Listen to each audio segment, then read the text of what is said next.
लोक माता गीत गा रही हूँ, अच्छा लगा लाइक सब्सक्राइब शेयर करना, कमेंट में बताना कैसा लगा। धीरे धीरे चरण दबाई अपने माइया के, धीरे धीरे चरण दबाई हम माइया,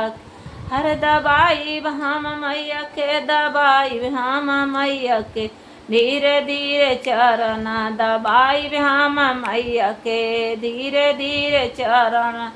दबाई भी अपने माइया के। माथा पे बिंदिया हो, माथा पे टिकवा, माथा पे बिंदिया हो, माथा पे टिकवा, धीरे धीरे सेनुरा लगाई भी अपने माइया के, धीरे धीरे सेनुरा लगाई अपने माइया के, धीरे धीरे चरण दबाई भी अपने माइया के, धीरे धीरे चरण दबाई भी अपने माइया के। कानों में बाली और कानों में कुंडल, कान में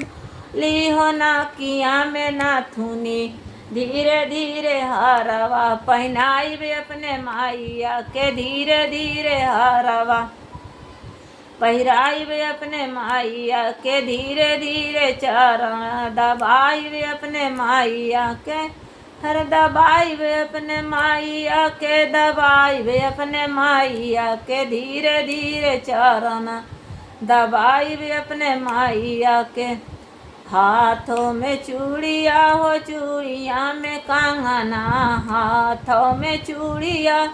हो, चूड़िया में कंगना, धीरे धीरे मेहंदी लगाई भी अपने माई के, धीरे धीरे मेहंदी लगाई भी अपने माई के, धीरे धीरे चरण दबाई भी अपने माई के, हर दबाई भी अपने मैया कई, दबाई भी अपने मैया का, धीरे धीरे चरण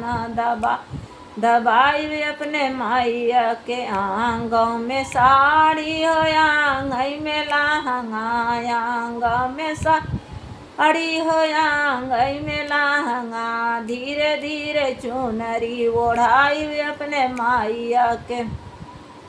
धीरे धीरे चुनरी ओढ़ाई भी अपने माइया के, धीरे धीरे चरण दबाई भी अपने माई के, हर दबाई भी अपने मैया के, दबाई भी अपने मैया के, धीरे धीरे चरण दबाई अपने माइया के। पैर में पायल हो, पैर में बिछिया, पैर में पायल हो, पैर में बिछिया, धीरे धीरे महावर लगाई भी अपने माइया के, धीरे धीरे महावरी लगाई भी अपने माइया के, धीरे धीरे चरण दबाई अपने माइया के, हर दबाई भी अपने मैया के, दबाई भी अपने माइया के, धीरे धीरे चरण दबाई भी अपने माइया के।